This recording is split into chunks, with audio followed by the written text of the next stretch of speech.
사랑이 많으신 하나님, 이 기도하는 자리로 저희들을 불러주시고 주의 사랑하는 음성을 들려주시니 감사합니다. 하나님 찬양하고 말씀을 듣고 또 기도하는 이 자리를 통해서 하나님 주님을 찾는 음성들을 주님께 담대하게 올려드릴 수 있도록 도와주시고 또 들으시는 그 기도의 자리 가운데 하나님 응답하시는 역사 허락하여 주시기를 원합니다. 주의 말씀이 있기에 우리가 흔들리지 아니하며 나아가기 원합니다. 하나님 어떠한 세상적인 우리의 염려와 두려움을 이기고 오직 주의 말씀대로 나아가는 이 귀한 시간 되게 하옵소서. 감사드리며 우리 구주 예수 그리스도 이름으로 기도드립니다. 아멘. 함께 보실 말씀은 다니엘서 6장 1절에서 10절 말씀입니다. 다니엘서 6장 1절에서 10절로 구약성경 1242면에 있습니다.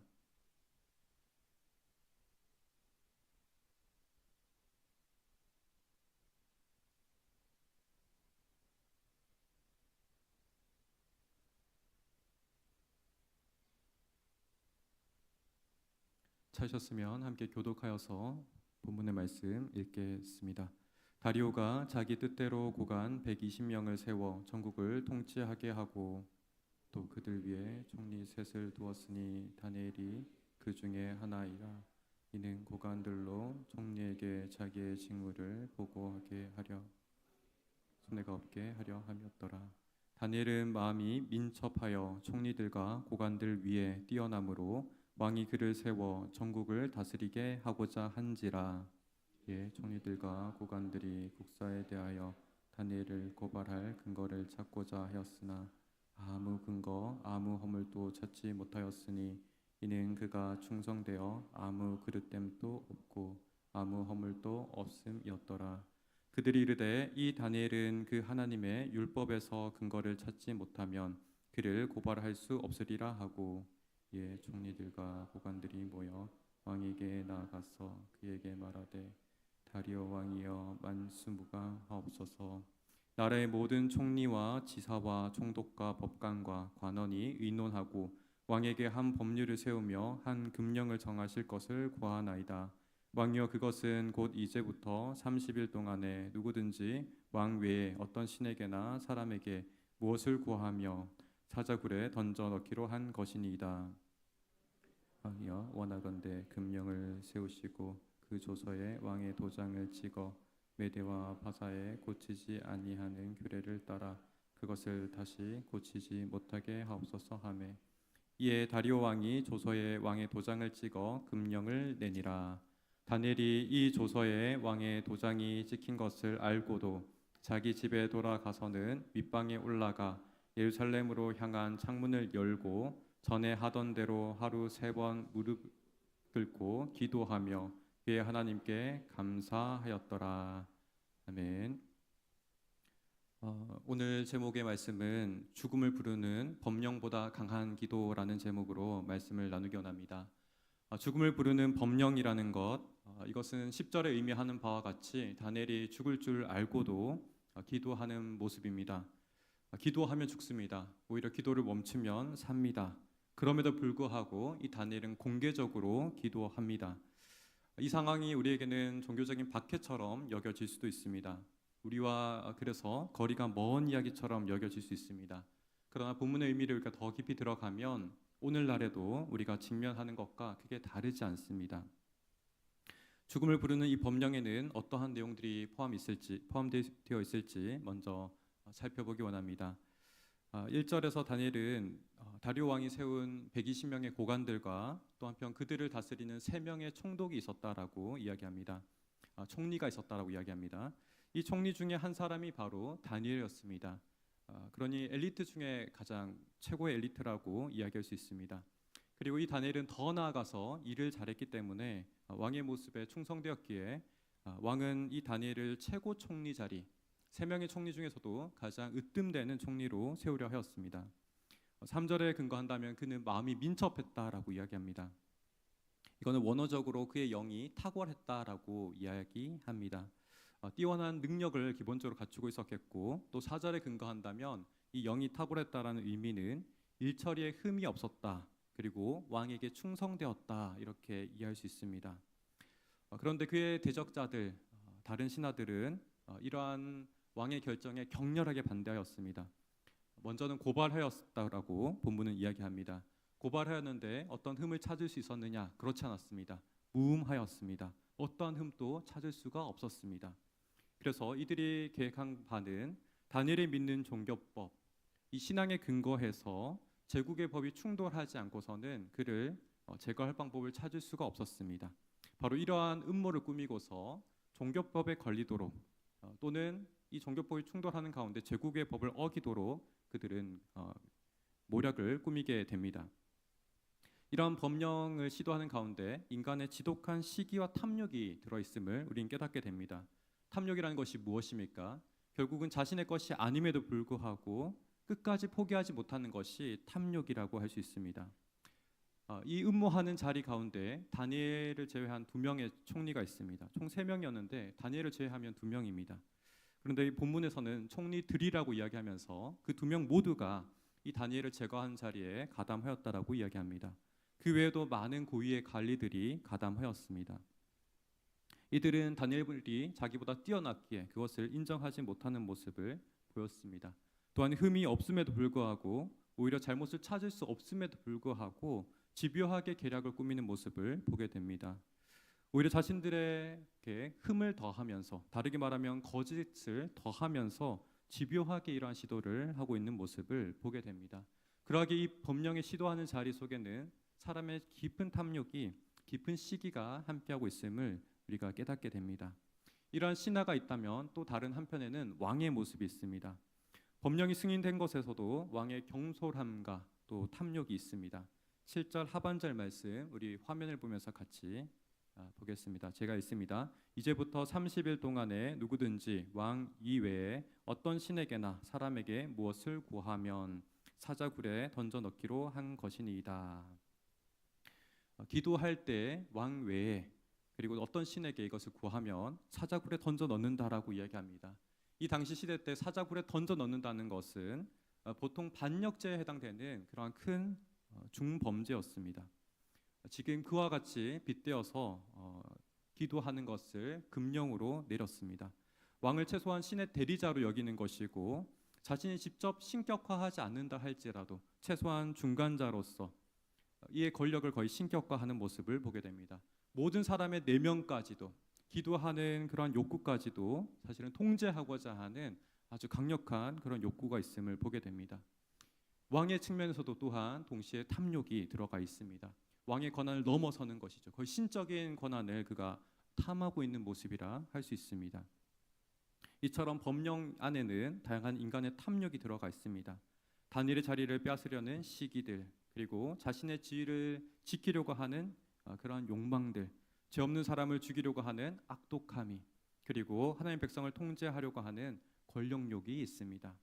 이런 탐욕은 비단 개인의 마음의 자리에서 머물지 아니하고 힘을 얻으면 제도화되고 또 문화가 되고 많은 사람을 압박하는 법령이 됩니다. 현대에도 사실 동일합니다. 우리 신앙의 정체성을 죽이려고 할 때 당장에는 아주 치명적인 모습으로 다가오지 않습니다. 처음엔 아주 은밀하게 조용하게 다가옵니다. 예배하고 또 서로 교제하고 모일 수 있는 자리가 그 이유들이 점점 약화됩니다. 때로는 직장이 원인이 되기도 하고 때로는 학업하는 학생들에게는 공부하는 것들이, 또 때로는 은밀한 제도가, 또 여러 가지 신앙의 패턴과 루틴을 그렇게 약화시키는 여러 시도들이 우리에게 조용히 찾아옵니다. 오늘날 세상의 도전은 우리에게 직접적으로 기도하지 말라 이렇게 말하지 않습니다. 오늘 우리 삶이 너무 바쁘잖아. 이 정도는 우리가 성공한 다음에 하면 되잖아. 너만 그렇게까지 할 필요 없잖아. 조금만 양보하면 더 편하게 살 수 있잖아. 이러한 달콤한 음성으로 우리에게 다가옵니다. 그렇다면 강한 기도라는 것은 무엇이겠습니까? 바로 이러한 세상의 음성, 제국의 음성에 대해서 저항하는 것입니다. 10절 상반절 말씀 우리 한번 같이 보겠습니다. 다니엘이 이 조서에 왕의 도장이 찍힌 것을 알고도, 다니엘은 분명히 대적자들의 함정을 알고 있었습니다. 그럼에도 불구하고 다니엘은 기도하기를 결코 멈추지 않았습니다. 그가 기도하면 사자굴에 던져진다는 것을 알았습니다. 사람의 자연스러운 반응은 어떻겠습니까? 사자굴에 던져진다고 한다면, 내가 죽을 수도 있다고 한다면 당연히 그 죽음 때문에 내가 그 모든 시도를 피하는 것이 마땅하지 않겠습니까? 기도한다 하더라도 아주 은밀하게 정말 나 혼자만 알 수 있도록 그렇게 기도하였을 것입니다. 기도를 중단하는 것이 어쩌면 자연스럽고 정상적인 모습이었을 겁니다. 그러나 10절 상반절 말씀처럼 다니엘은 기도하기를 결코 중단하지 않습니다. 또 이어서 중반절 말씀 같이 보겠습니다. 함께 읽겠습니다. 자기 집에 돌아가서는 윗방에 올라가 예루살렘을 향한 창문을 열고. 다니엘의 기도는 그렇다고 해서 인간적인 객기도 결코 아니었습니다. 무모한 시도 또한 결코 아니었습니다. 다니엘은 자신의 방문을 활짝 열어서 예루살렘을 향하여서 기도하였습니다. 이 창문을 활짝 열어서 예루살렘을 향한다는 것, 그것은 일종의 연결하는 행위와도 같습니다. 그는 비록 그의 몸은 큰 제국 바사 가운데 살고 있지만 예루살렘에 자신의 뿌리를 두고 있는 것입니다. 여러 조상들이 믿었던 언약의 하나님을 여전히 그는 신실하게 믿으며 기도하는 것입니다. 이러한 예루살렘의 힌트는 다니엘서 9장에서 찾을 수가 있습니다. 9장 또한 이 6장과 거의 동일한 시기에 기록된 말씀입니다. 다니엘서는 특히 7장 이후로부터 연대기적으로 기록된 것은 아닙니다. 그런데 이 9장의 내용은 오늘 6장과 거의 동일한 시기에 기록되었습니다. 9장 1절에는 다리오 왕 원년에 기록되었다라고 이야기하고 이것은 연도상으로는 BC 538년경입니다. 그리고 2절의 내용에서는 이렇게 이야기합니다. 예레미야에게 알려주신 그 연수를 깨달았나니 곧 예루살렘의 황폐함이 70년 만에 그치리라 하신 것이니라. 사실 이 38년이라는 상징적인 숫자는 곧 2년 뒤면은 1차 포로 기한이 이루어집니다. 2년만 지나면은 하나님의 허락하시는 때, 회복의 때가 다가온다는 것을 그가 이 기도하는 자리 가운데 깨달았다고 이야기합니다. 이 기도하는 자리 가운데 깨달았다는 이 단서를 보았을 때 우리가 한편 이 38년 전후로 다니엘은 집중적으로 기도했을 것입니다. 전으로도 더 몰입해서 기도했을 것이고 이러한 깨달음을 얻은 다음에 더 하나님 옆에 친밀하게 기뻐지며 기도했을 것입니다. 9장의 내용을 보더라도 그는 정말 하나님의 모든 전인격적을 자신을 드리는 그런 기도를 우리가 발견할 수 있습니다. 이렇게 9장을 통해서 다시 우리가 6장의 다니엘의 모습을 본다면 그는 제국에 살고 있지만 그의 모든 정체성은 하나님과 또 하나님의 약속에 근거해서 살고 있음을 깨닫게 됩니다. 그 세상의 탐욕이 구체화되어서 죽음을 부르는 법령처럼 우리가 주어진다 할지라도 죽음이 두려워서 그 법령 앞에 무릎을 꿇지 않습니다. 오히려 예루살렘을 바라보면서 하나님의 약속을 의지하며 회복을 위해서 기도할 수 있습니다. 다니엘의 이런 기도는 특히 예루살렘을 향해 창문이 열렸다는 점에서 개인적인 기도가 아니라 민족적인 기도이고 공동체적인 기도입니다. 자신의 안위와 자신의 부귀와 어떤 영달은 기도 제목 가운데 가장 마지막이었을 것입니다. 하나님의 통치와 그 통치가 미치는 공동체를 향한 기도가 가장 이 기도의 핵심이었습니다. 그렇지 않다면 다니엘은 이 창문을 결코 예루살렘을 향해 열 필요가 없었습니다. 그리고 굳이 예루살렘을 향해 무릎을 꿇고 기도할 이유가 없었습니다. 마지막으로 이 다니엘의 기도에 발견되는 세 번째 것은 루틴과 그리고 반복되는 습관과 감사입니다. 10절 하반절을 우리가 한번 같이 말씀을 보겠습니다. 화면을 보시고 같이 읽겠습니다. 전에 하던 대로 하루 3번씩 무릎을 꿇고 기도하며 그의 하나님께 감사하였더라. 지금 다니엘의 이 기도는 전에 하던 대로 기도한다라고 이야기합니다. 이런 기도는 하루 이틀 하고 많은 일시적인 기도가 아닙니다. 오랜 습관 가운데서 그의 삶과 같이 형성되어 있는 뿌리 깊은 기도입니다. 이 루틴은 하나님의 백성으로 살아가는 그의 아주 핵심적인 정체성이 되었음을 깨닫게 합니다. 다니엘은 포로 초창기 가장 첫 번째 끌려갔던 사람입니다. 그러면서 그가 마주했던 가장 큰 혼란은 성전으로 가서 기도할 수 없다라는 것이며 성전으로 가서 예배할 수 없다라는 겁니다. 또 살아가는 가운데 제국 땅에 살아가는 가운데 성전이 파괴되었습니다. 나라가 멸망하였습니다. 이 깊은 신학적인 문제 앞에서 그가 주목하는 것은 다시 한번 기도였고 또 말씀 앞에 엎드리는 것이었습니다. 단순히 기도만 하지 않고 말씀 앞에 무릎을 꿇고 기도하는 것이었습니다. 엎드렸기 때문에 이 70년의 연수 또한 9장과 같이 깨달을 수 있었습니다. 이러한 자리를 매일 3번 하였다라고 이야기합니다. 우리로 말한다면 새벽기도와 같은 그런 정기적인 기도들이 하루에 3번 동안 이루어졌다는 것입니다. 그는 나라에서 가장 바쁜 사람이었을 것입니다. 왕을 대리할 정도로 총명하고 아주 명석하여서 많은 권한을 가지고 있던 사람이었습니다. 그럼에도 불구하고 그의 바쁨이 기도하지 못하는 것에 핑계가 되지 않았습니다. 오히려 더 적극적으로 그는 기도하였습니다. 마치 종교개혁을 이끌었던 마틴 루터와 같습니다. 그는 어떻게 이야기했습니까? 너무 바빠서 하루에 3시간씩 기도하지 않을 수가 없다라고 루터는 이야기하였습니다. 그는 매일 3번 고정적으로 기도하였습니다. 죽음이 예고된 그 자리에서도 신앙의 정체성을 변경하거나 수정하지 않았습니다.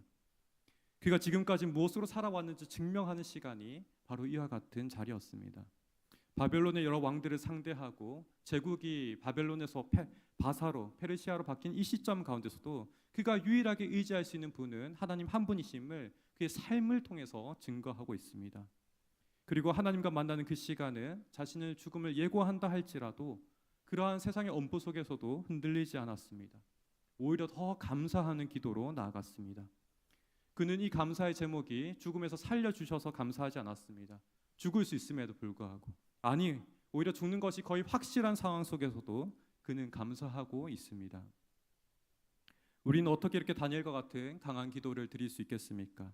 어떻게 이토록 저항적인 기도를 할 수 있겠습니까? 아무래도 우리 인간적인 모습에서는 불가능하지 않을까 합니다. 우리 중 얼마나 많은 사람이 다니엘처럼 하루 3번 시간을 정해서 자기 정체성을 지키기 위해서 이렇게 처절하게 기도하고 있겠습니까?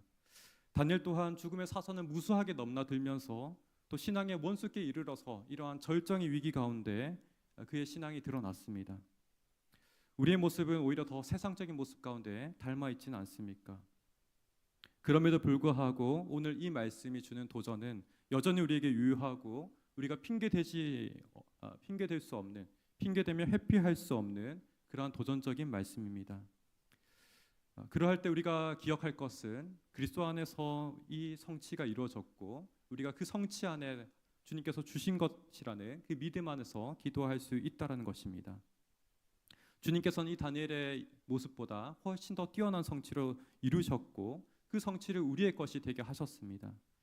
이런 점에서 주님의 이 기도는 우리가 살펴본 겟세마네 특히 그 기도를 살피기 원하는데 다니엘보다 더 탁월하고 더 나아가서 다리오 왕은 다니엘을 구하고자 하였지만 그렇지만 실패했던 그 다리오 모습보다도 주님은 훨씬 더 강력한 왕의 모습을 우리에게 보여주십니다. 겟세마네 기도는 어떠한 기도입니까? 주님의 십자가 앞에서 하셨던 기도입니다. 죽음을 앞두고 기도하셨던 그러한 기도입니다. 그런데 이 죽음은 누구의 죽음입니까? 주님의 죽음이십니까? 그렇지 않습니다. 저와 여러분들의, 우리 모두의 죽음이었습니다.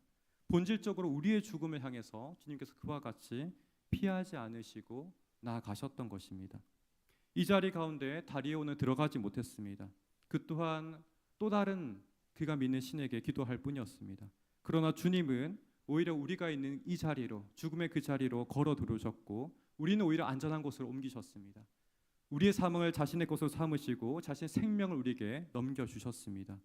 우리의 죽음을 짊어지시고 죽음 안으로 들어가셨습니다. 겟세마네 안에서 주님의 기도는 인간적인 생각과 의지를 바꾸셨습니다. 어떻게 바꾸셨습니까? 죽음을 피하려는 연약함에서 아버지의 크고 높으신 뜻으로 순종함으로 나아가셨습니다. 그리고 마침내 십자가에 달리셨고 형벌적으로 또 의학적으로 완전히 죽임을 당하셨습니다. 그리고 마침내 부활하심으로 이 모든 것을 이기셨습니다. 죽음마저도 주님께서는 이겨내셨습니다. 주님의 이 겟세마네 기도는 이러한 점에서 진정으로 죽음을 이기는 기도입니다. 그리고 이 이루심을 바로 우리의 것으로 삼아 주셨습니다. 우리 또한 주님을 의지하여 기도한다면 우리에게 세상에 주는 겁박과 두려움, 심지어 죽음 앞에서도 우리 또한 저항하며 하나님 앞에 기도할 수 있는 줄 믿습니다. 우리 또한 어떠한 어려움 속에서도 하나님과 교통하며 기도할 수 있는 줄 믿습니다. 우리가 드릴 기도는 이러한 것입니다. 주님 안에서 주님과 교통하여서 우리 안에 있는 탐욕과 우리의 교만과 우리의 시기와 우리의 악독함이 주님과 연합하여서 다 꺾여지기를, 오직 주님의 통치만이 우리의 기도 안에서 아름답게 빛나기를 기도하는 것입니다. 이것이 우리의 진정으로 능력 있는 기도이고 죽음을 이기는 기도인 줄 믿습니다. 그러할 때 진정으로 공동체가 살아나고 우리 개인 또한 그 공동체 안에서 진정한 생명을 맛볼 수 있는 줄 믿습니다. 이러한 믿음으로 다 나아가는 저와 여러분들 다 되시기를 축복합니다. 말씀을 기억하며 함께 기도하겠습니다. 먼저 두 가지 기도 제목 놓고 기도합니다.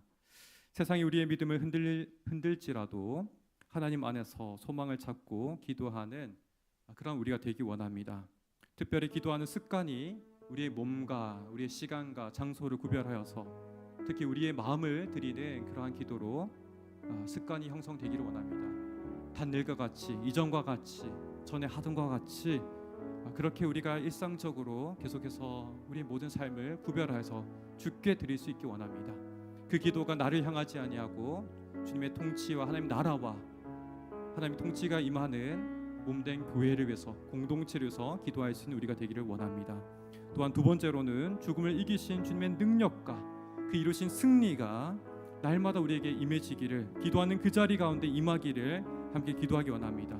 그리하여서 주님의 그 승리하심이 날마다 나에게 영적으로 임하여지기를, 우리 또한 경험하여서 주님을 찬양하고 주님을 증언할 수 있는 바늘과 같이 저항하는 시대를 거슬러 가는 믿음의 삶을 살아갈 수 있도록 우리 함께 기도하기 원합니다.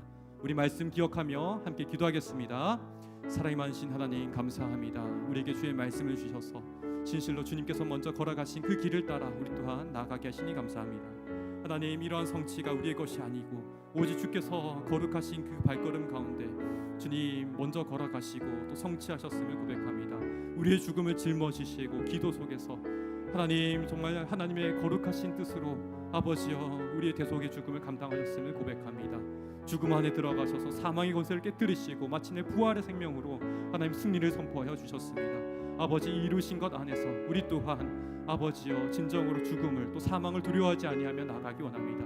이 세상이 우리를 위협한다 할지라도 주님 굴하지 아니하며 담대하게 믿음으로 나가게 하여 주옵소서. 주님, 세상이 작은 유혹으로 우리를 흔들릴지라도 분별하여서 나가기 원합니다. 주님이 우리 삶의 최우선이 되기 원합니다.